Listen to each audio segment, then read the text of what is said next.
Welcome to our satsang this morning. This is the fourth lecture in this series in which I am discussing the way of the Sant. The Sant is the person in the Hindu tradition who is held as a model of virtue, of what it means to be centered in the virtuous life or the life of holiness.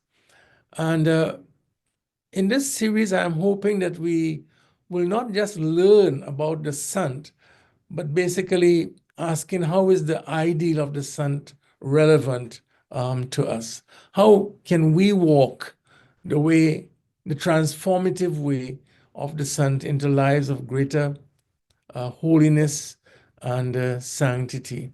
So just very briefly, in the first lecture, I discussed the comparison of the Sant to the sandal tree. The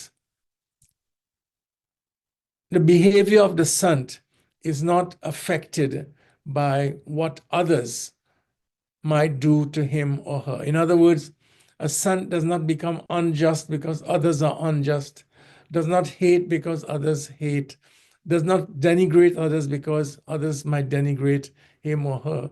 The goodness of the Sant is not altered by the absence of goodness in others. The Sant is consistently virtuous and good. And then in the second lecture, I took up another quality of the Sant, which Tulsidas describes in that very beautiful phrase, para dukha dukha, sukha sukha. The Sant is described as one who is unhappy when others are unhappy, and who is happy when others are happy. One who identifies with others, both in joy and in suffering. And I illustrated that by turning to the very beautiful composition of a great Sant of the Hindu tradition, Narasimha Mehta, who asked that same question in a different way. Who is the Sant? And he answers that the Sant is one who knows the pain of others, Pira Parai, Jani Re, and actively seeks to alleviate or to overcome suffering. In the third lecture, I took up the sentence again from Tulsidas, another characteristic of the Sant. Tulsidas describes the Sant as Sama Abhuta Ripu. Sama Abhuta Ripu, one who is without enemies. A Ripu is an enemy. And we discussed there that while others might regard the Sant as an enemy, the Sant does not regard anyone as an enemy. The Sant is free from the enemy mentality. Now, you will remember that I clarified that freedom from the enmity attitude is not an expression of weakness. It is an expression of wisdom. It does not mean giving approval to the behavior of or absolving others from responsibility for their actions. It does not mean that we do not resist or protest against that which we consider to be unjust and to be a cause of pain and suffering to others. It means that even when we must resist, we learn to do so without hate in our hearts. If we can resist without hate, we are clearer about the reasons for our resistance. There are times when we must resist, but we must learn to do so firmly, but learn to do so without hate. So today I move on to a fourth characteristic of the Sant, another very beautiful sentence from the Sant himself, Tulsidas. And in this sentence, he described the Sant as Komalachita Deenana Para Daya. He says that the Sant is Komalchit, tender-hearted, Komalchit, Deenana Para Daya, and compassionate to those who are poor. tender-hearted and compassionate to the poor. So let us look a little deeper into this virtue, this characteristic.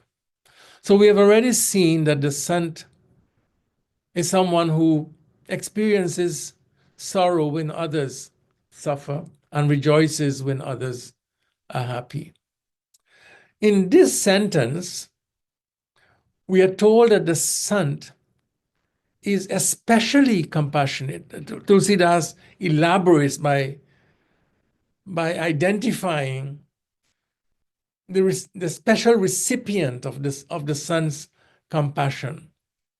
And this is the person who is poor, the Dina. Dinana Paradaya. In other words, the Sant's compassion, and the word is Daya, is focused in a very special way on those who are poor, who suffer or live in conditions of poverty. This may, the importance that Sant Tulsidas gives to this quality, this characteristic, may be the consequence of his own first-hand experience with poverty. In one of his biographies, we are told that he was an orphan and experienced great poverty as a child. And I'm sure he observed poverty later on as an adult. In his great poem, Ramcharitmanas, he also says that there is no suffering like poverty. So he returns to this issue of poverty at several points in his text, lifting up the suffering that human beings experience when they are poor. There he says, Nahi daridra samadukha nadina. There is no suffering like that of a poor person. And when he imagines, in his text, when he imagines what a good society is, what a model society is, what a utopian society is, he also mentions there that in a good society, nahi daridra, there is no poverty. Ko dukhi na dina, no one suffers from the lack of the basic necessities that are needed for meaningful life. No one is without education. Nahi ko abudha, and no one lacks virtue. No one dies prematurely, he says, from lack of health care. So these are all important features in Tulsidas for what is a ideal or model society. Our great teacher, Swami Vivekananda, we all know his own contribution to the Hindu tradition, but he coined a very beautiful and important expression that he spoke about very often. And in Sanskrit, it is Daridra Narayana. Daridra Narayana. I think it connects very beautifully with Tulsidas's description of the Sant as tender-hearted and especially compassionate to the poor. So Vivekananda spoke of Daridra Narayana, which means literally God as the poor. Daridra Narayana, God as the poor. And he coined this statement to call attention to the special claims of the poor on our attention and our resources. He appealed after he returned from the United States in one of his first lectures that he gave at Rameshwaram in the southern tip of India. He appealed to his Hindu brothers and sisters to see God in the poor. And he equated the service and concern for the poor with true worship. There's a very famous lecture that he gave, and I just want to quote 2 lines from that. This is in Rameshwaram, where Vivekananda said, "He who sees Shiva in the poor, in the weak, and in the diseased really worships Shiva. And if he sees Shiva only in the image or the murti, his worship is but preliminary." End of quote. Vivekananda's concept of Daridra Narayana enriches Tulsidas's description of the Sant as compassionate to the poor. It enriches it because Vivekananda asks us to see and to serve the divine in the poor or as the poor. So this was Vivekananda in the late 19th century, speaking about God as the poor, the Daridra Narayana. Much later, in the 1960s, the Catholic Church spoke of the preferential option for the poor, that communities should demonstrate the preferential option for the poor, which means that we have a special obligation to care for the poor and the vulnerable in our midst.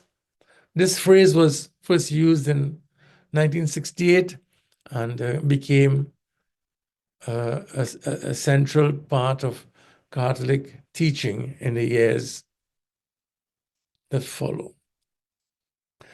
Now, consider this fact and what it might mean for us. In traditional Hindu worship or puja that we have all witnessed, we make a series of 16 hospitality offerings to God in murti form, in icon form. And Shashi can describe each of these steps in great detail. They include the invitation to receive worship, invitation to a place, a seat, the washing of feet, and then acts of adoration and honor through the offering of flowers, the burning of incense, the waving of lights, deepam, food, naivedyam, clothing, vastram, and of course, water. And each offering, each of the 16 offerings is offered by an appropriate recitation of prayer or mantras, done mindfully, done reverentially.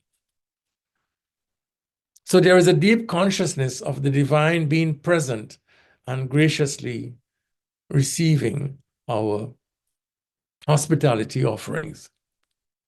Now think about these offerings.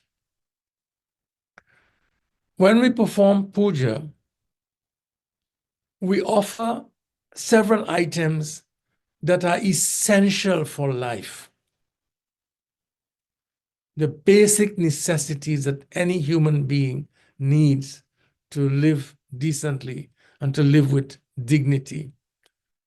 Food, water, clothing, a place of residence. In the case of God, these offerings express our honor and our reverence. God does not literally need food or clothing from us. We express our love symbolically with these, by offering these necessities. But in the case of the poor, these offerings of food and water, and clothing, shelter, are vital for survival. And so coming back to Vivekananda, he reminds us that if we offer these items to the poor with the consciousness of God in the poor, our service becomes the highest mode of worship. That itself is for Vivekananda the heart of worship. So I think our puja ritual and the kinds of offerings that we make can be an inspiration for us to commit ourselves, as the Sant does, to the well-being of those who lack life's basic necessities. Now, I'm aware that we can speak of different meanings of poverty. We have words like Dina or Daridra, but I think we all agree with the most primary meaning. Poverty is a state or condition in which one lacks what we regard as the basic necessities for a good life: nutrition, food, shelter, clean water, healthcare, access to education. And we, of course, speaking here of involuntary poverty. There is a poverty in the Hindu tradition, the poverty of the monk who embraces renunciation. We are speaking here of involuntary poverty. In fact, the United Nations defines poverty as a condition characterized by severe deprivation of basic human needs.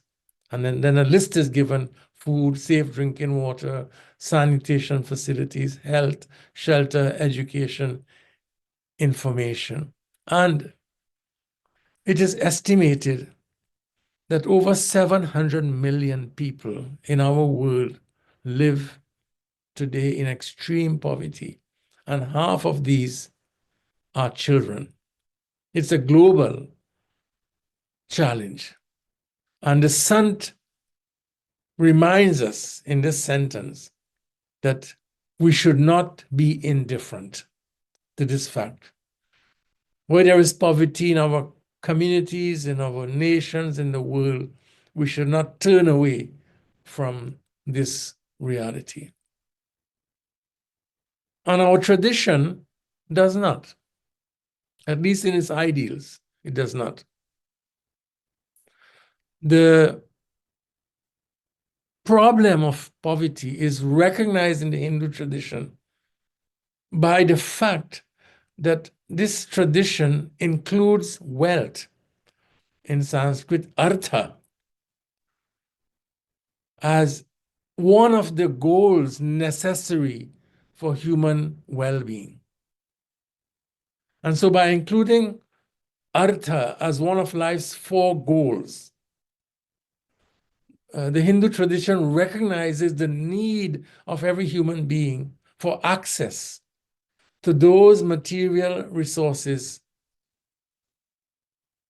such as the ones we already mentioned: food, healthcare, shelter, clothing, that make life itself possible and allow human beings to live with dignity. So I think it's important to emphasize that this tradition about which we speak is not an anti-materialistic tradition. It does not overlook the need of human beings for certain basic requirements for life itself. It is not anti-materialistic. It is anti-greed, which is different. It is anti-selfishness. It is anti-self-centeredness, but it does not condemn wealth in and of itself as evil. It's one of the fundamental goals of human life.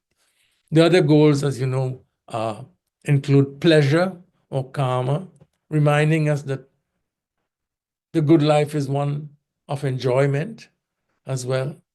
Then there is dharma, which is, of course, the primary goal, reminding us that wealth, as necessary as it is, must always be sought in ways that do not cause pain or inflict suffering on others. We must always be aware of, cognizant of the common good, even as we pursue wealth. And of course, moksha, the fourth goal, reminds us of the importance of spirituality in the good life. So if we wish to follow the Sant, how does the Sant's compassion for the poor speak to us today? How is it relevant? What can we do? I want to say that minimally, as I said earlier, the Sant reminds us that we cannot be indifferent to those who suffer from poverty in our communities, in our nations, in the world. If we live in communities where there's extreme poverty, we are ethically, morally obligated to do something about us. If we, as I said, recognize wealth as essential for the good life, we have to care about those who for various reasons are not able to achieve the minimum wealth necessary for decent living. I think it is important to say that it is wrong to think that all people who are poor because they do not work hard enough. This is a popular belief that people are poor only because they are lazy or because they do not work hard enough. There are so many reasons, historically and otherwise, why large numbers of people live in poverty and why they find it difficult to break out of the poverty cycle. It is not only or always because of our unwillingness to work. There are long historical, what we will call structural reasons why it is so challenging for many communities and groups to break out of the cycle of poverty. It is also important to take note when we look at the sentence of Tulsidas, Ko malachitta dinana paradaya, to take note of the fact that for the Sant, the concern for the poor emerges or springs out of a place of love, a place of compassion, daya. Tulsidas also adds the word komalachita, a heart that is moved, a soft heart that is moved by another's suffering. Why is this significant? One of my friends, the economist Jeffrey Sachs, has a book focusing on poverty. The title of the book is The End of Poverty by Jeff Sachs. And in this book, with all of the statistics and data that he could muster as a prominent economist, Sachs argues and demonstrates that the world has the resources to solve the problem of poverty, global poverty. The world has the resources to solve the problem of global poverty. What the world lacks, according to Jeffrey Sachs, is the will to do it, the resolve to devote resources that are available to overcoming the suffering of poverty. And so for me, what Jeffrey Sachs calls the lack of the will to overcome poverty, I think Tulsidas, in describing the Sant, identifies that as the absence of compassion, the absence of daya, concern. That the world community is not, and the leadership are not moved enough. The hearts are not moved enough by the plight of the poor. We do not see ourselves in the poor. We do not see their humanity, a humanity that we share. So one may be concerned about poverty and may engage in action to overcome poverty from hatred or from anger. But the concern of the Sant, the activism of the Sant, emerges from a place of love, daya, compassion. And I feel that the work to overcome poverty that comes from a place of love has deeper roots and will be more enduring and more constructive in the long run than hate and anger. It is, of course, more consistent with our spiritual tradition since we are all asked to be free from hate. So working from love and compassion, daya, as he describes here, is positive. It has the potential to change hearts, to make a difference. So if we speak, and I'm speaking especially to the activists in our group, if we speak of the work of overcoming poverty as justice work, as social justice work, then this work for the Sant is a work that is inspired by love. The work of justice, the concern for justice, the pursuit of justice springs from the lake of love and not hate. The Sant reminds us that we cannot change the world outside without also changing ourselves. If one of the causes of poverty is greed and the lack of care for those who suffer the consequences of poverty, then the solution must also include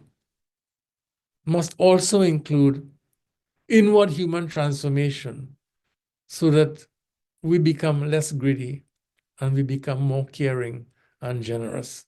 This is why spirituality in the work of justice becomes important. For the Sant, caring about suffering is as natural as breathing. Gandhiji is often quoted as saying, I'm sure you heard that, be the change you want to see in the world. Be the change you want to see in the world. It's a beautiful statement. It is doubtful that Gandhi actually spoke these words. But there is actually a longer statement where he made a similar point, if I could quote this for you. Gandhi wrote, "We but mirror the world. All the tendencies present in the outer world are to be found in the world. Sorry. If we could change ourselves, the tendencies in the world would also change. As a human being changes his own nature, so does the attitude of the world change towards him or her. This is the divine mystery supreme. A wonderful thing it is, and the source of all of our happiness. We need not wait to see what others do. In other words, our communities are images of who we are internally, of our values, of what we hold to be deep, our deepest aspirations. And so we cannot hope to change the world if we also don't change ourselves. I think the values that form the world as it is, with its violence, its hate, its inequalities, if those values still live in large numbers of human beings. So let me conclude with just some very brief suggestions, and you can add to this. I'm sure you have many thoughts of your own. What can we do about poverty to emulate the Sant? I think first, individually, we can learn to become more generous. and to find ways to share with those in need. Second, if we are active in temples and religious organizations here in Minnesota or elsewhere in the United States, we must ensure that our temples, in addition to the performance of rituals and the celebration of festivals, have programs and activities that address the challenges of poverty in our communities.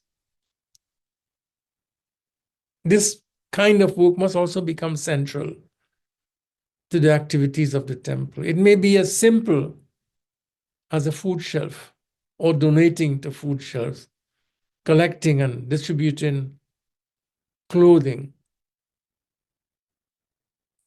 But we must see this work as vital and central to what it means to be religious. This work, as I emphasized earlier, citing Vivekananda, this work is also worship. And our temples are not comprehensive in work if we don't also reach out to those in our midst who suffer because of poverty. Third, I think that we can individually and as members of religious organizations support organizations working to address poverty. Become part of a larger network of such organizations. And there are several of them here in the United States and elsewhere. Dr. William Barber leads an interfaith effort called the Poor People's Campaign to highlight the problem of poverty in the United States and to encourage policies that address poverty. And the final suggestion that I will make is that if we are concerned about poverty, we cannot be indifferent to politics. Since state policies are also important as parts of a comprehensive solution. And again, Gandhi made that point, I think, very eloquently when he said, that I'm active in the field of politics because of my concern for those who suffer, because of my deep values. And his point is that those who say politics, those who say that religion has nothing to do with politics, do not know what religion means. And he was speaking of the need to bring the values of care and compassion in the public sphere, not advocating for a particular religion in relation to the state, but the ethical transformation of government so that policies are formulated which address deep human challenges, deep human problems, especially the underlying historical structural causes of persistent poverty in various communities. So I think that there is much that we can learn from the Sant's commitment to the well-being of the poor. And as I said, the Sant reminds us above all that we should not be indifferent and we should find ways, even small ways, to make a difference in our communities, in our nations, and in a larger sense in our world. Ko malachita, tender-hearted, deenana paradaya, and compassionate towards those who are poor, I think is a beautiful virtue of the Sant that is lifted up before us by the Sant himself, Sant Tulsidas. I will stop here and see if you might have thoughts to add to our discussion. And very happy to open for your own input before we close. Anant? Yes, Shashi, go ahead. As usual, enjoyed it very much. I wish we had your discussion in December before the annual year was over. People would have thought more seriously in addition, but that's a different story. and the donation has to be for tax deferred purposes only. Our Sri Krishna keeps on reminding so many things which are so practical in our day-to-day life. I mean, he literally says, Ishtan bhogaye ko deva dasyante yajna bhavita tair dattan padayabhyo yo bhukte stena evacha. Yes. Who does not do this kind of activities of helping others, donating people, he's a pakka chore. He's really a thief, not participating that way. And of course, Yes. the 70th chapter is fully filled with charity, as you described. But I think we have to remember that when we donate it, Shri Krishna emphasizes Shriyadeyam, Riyadeyam, Biyadeyam, Samvidadeyam. I'll tell you one story because me and story go together all the time. Please. Yes, the theory is basically give donation till the time it hurts. For example, if you remember with famous celebration that Dharmaraja had done Yudhishthira, and he was boasting himself that he has given so much of donation to the Brahmins, people around in the community. And he was gloating about his glorious celebration that he had just concluded. And of course, Sri Krishna is watching his inappropriate reaction. And there's a big row going on the floor on the lower level where the people are struggling to find out what's going on. It's a golden mongoose with one side was golden and the other side was not golden. And people are trying to find out why was it so that it was not golden on the other side. So when he was asked the question, he said, I came here hoping that this ritual yajna will make my other side golden.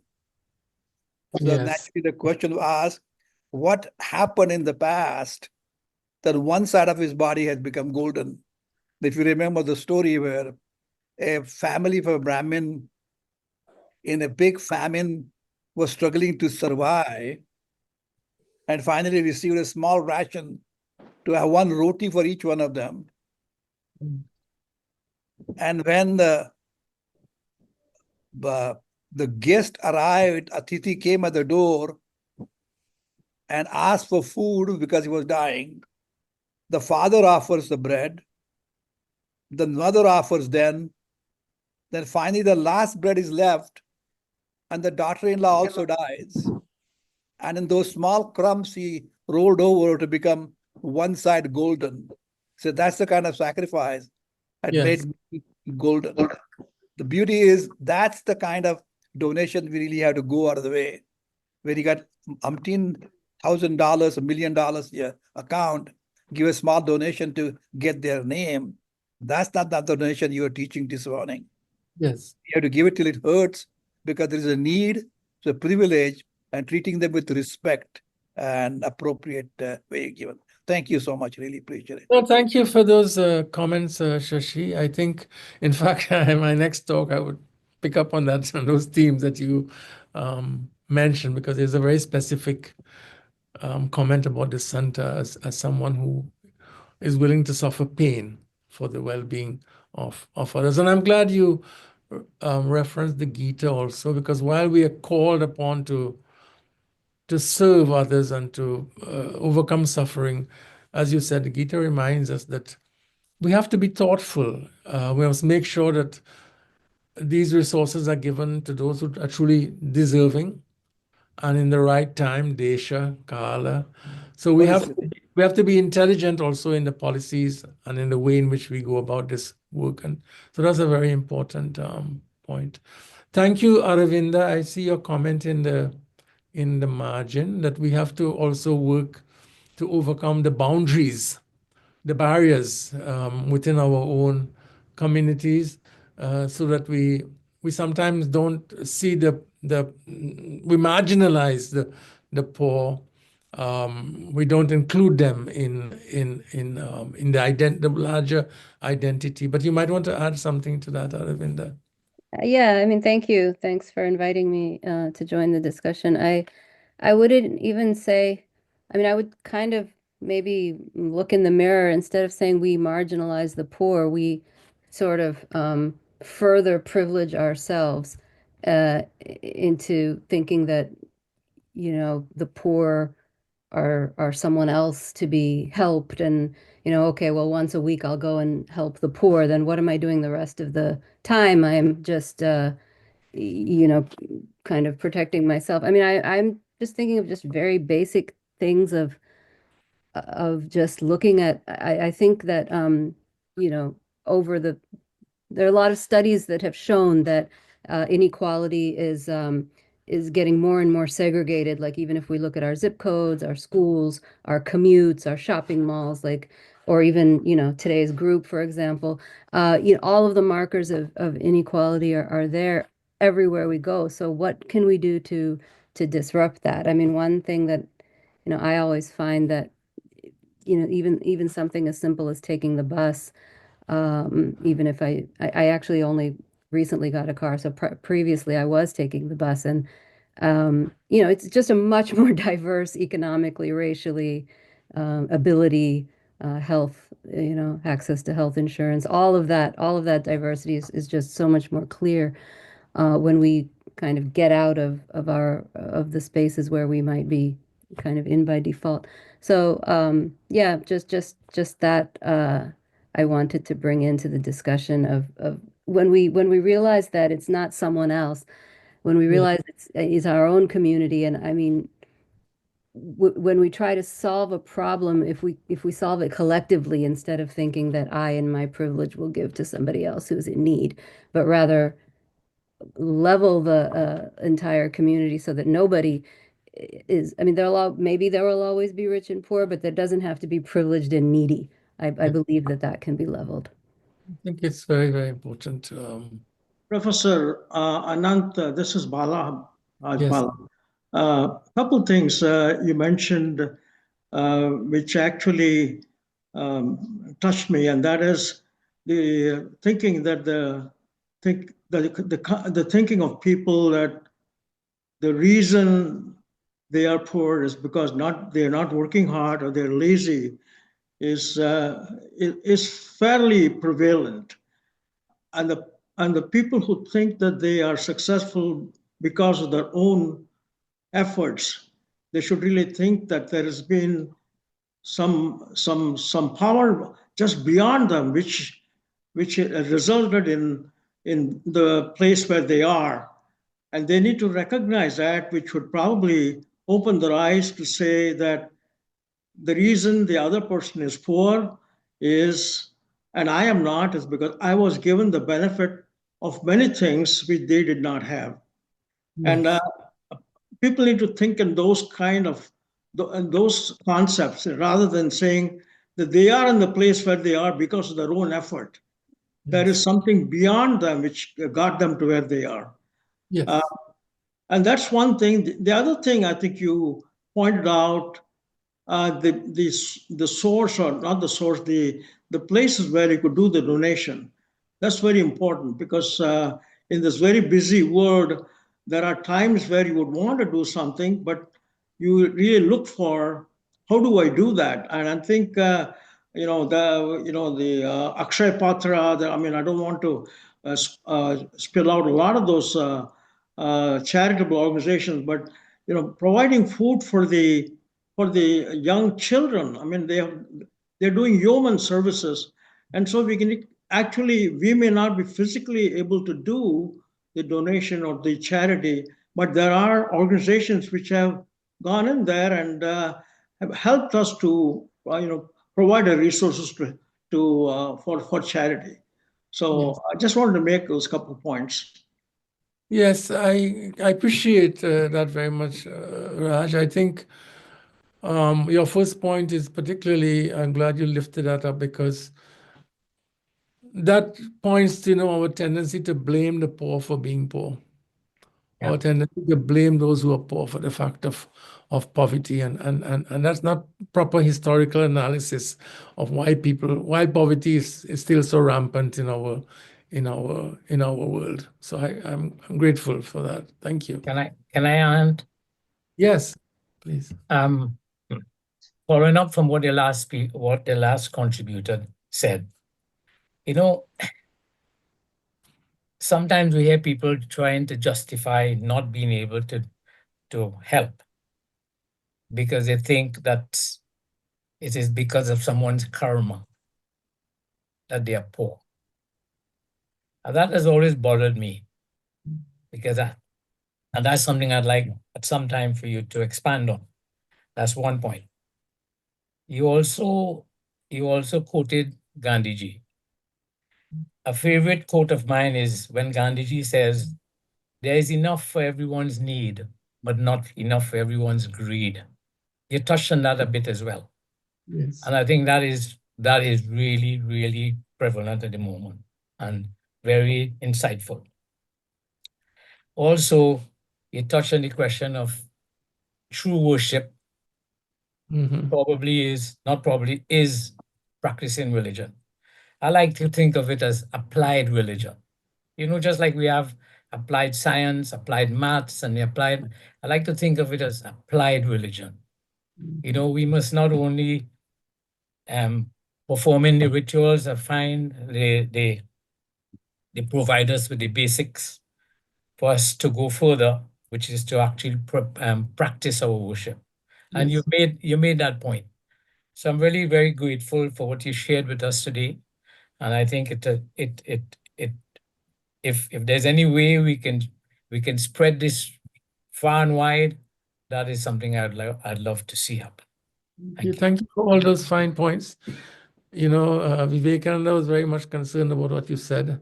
He taught Vedanta, but he introduced the idea of the practical Vedanta. Yes. It was an important part of all his lectures, that unless we make Vedanta practical in resolving, social problems, then it becomes just an abstract teaching. John, I think did I see you indicating you want to say something? Just unmute yourself, John, please. Yes, I was struck by the very high degree of parallelism between what you taught us this morning and the basic teachings of Christianity.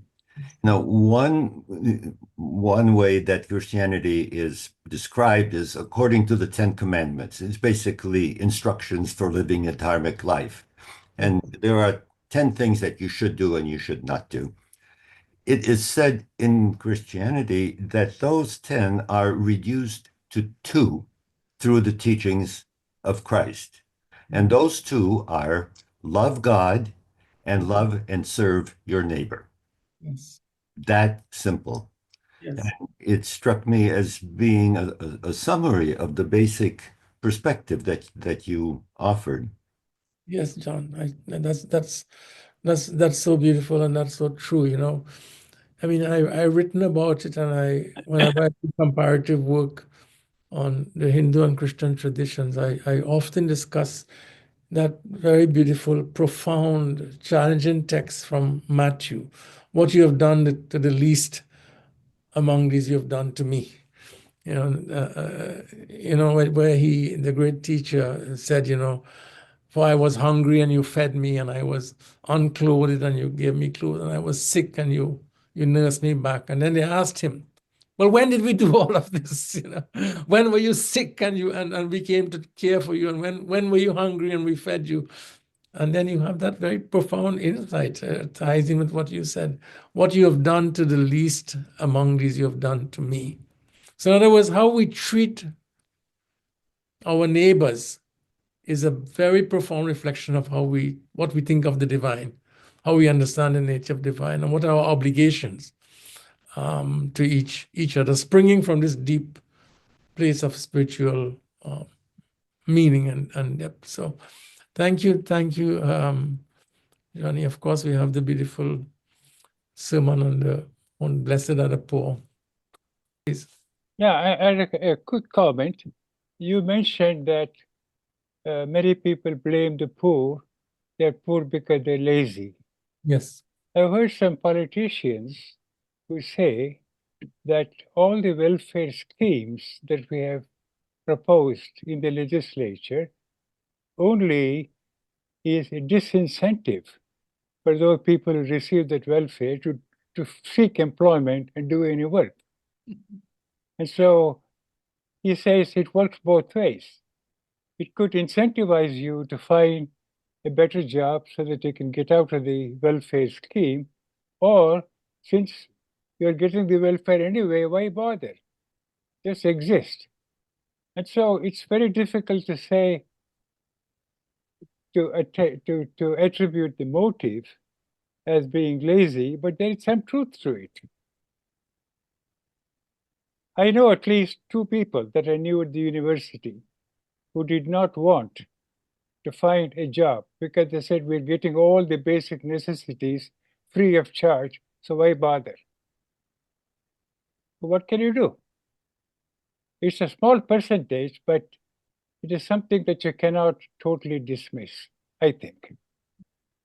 I think, I mean, this is a highly debated point, as you know so well, Prasanna, but I think I would agree with you generally. Our responsibilities as communities or as nations is to do all that we can to provide the resources and the opportunities for people to prosper and to take care of themselves. Because even those who live, on what you were speaking of as the gifts of welfare, it still just provides a very minimum level of existence. I think everyone would like to, be, with some rare exceptions, and we shouldn't exaggerate those exceptions, would like to live lives of dignity, lives where you have, autonomy, control over your decisions, provide for your children and your families, and that is not quite adequately done by dependence on a welfare state. So I think we have Yeah, to. I think Ronald Reagan, who said the past president, former president, welfare queens, he's called them. Yeah. And that also, that also comes, unfortunately, with certain kinds of racist stereotypes about minorities, which overlooks the fact that people across communities depend on the state in various ways. But yeah. Thank you for that. Just on a very light note, 2025 is a very special year.